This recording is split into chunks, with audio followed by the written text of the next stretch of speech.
As Ferguson, Missouri observes the first anniversary of riots sparked by the shooting of 18-year-old Michael Brown, Los Angeles marks the 50th anniversary of the riots in a poor African-American neighborhood, also sparked by a clash between white policemen and black residents. VOA's Zlatica Hoke reports that some protesters from the 1965 Watts riots still have vivid memories of that event. Masai Minters walked on this street 50 years ago when riots broke out. He was 15 years old at the time. That was the heart of Watts, right there at the park and along 103rd Street.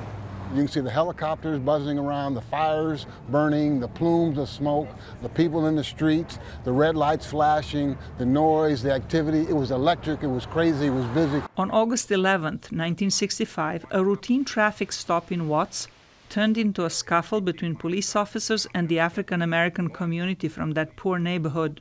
The angry protest over rough police treatment of the man who was stopped and his mother escalated into 6 days of violent riots that shook Los Angeles.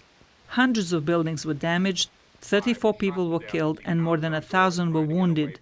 An exhibit at the local college, built soon after the riots, documents the violence. This is a photograph of Marquette Fry and Ronald Fry. Marquette was the gentleman who was pulled over by the police that sort of started the rebellion. There was another uprising in the area in 1992 after a videotape surfaced of police brutally beating black taxi driver Rodney King.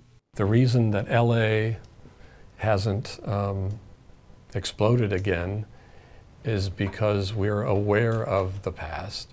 The police department's aware of the past. Watts residents say they have learned from experience that violence does not help. People in Watts understand that having another riot just reinforces the stigma that's already going on. So to eliminate that and get rid of this idea that's just such a dangerous place, people are not willing to put themselves in that situation all over again. The Watts neighborhood remains persistently poor, but relations between its residents and a more diverse police force have improved. Residents hope the same will happen in other black neighborhoods in the United States. Zlatica Hoke, VOA News, Washington.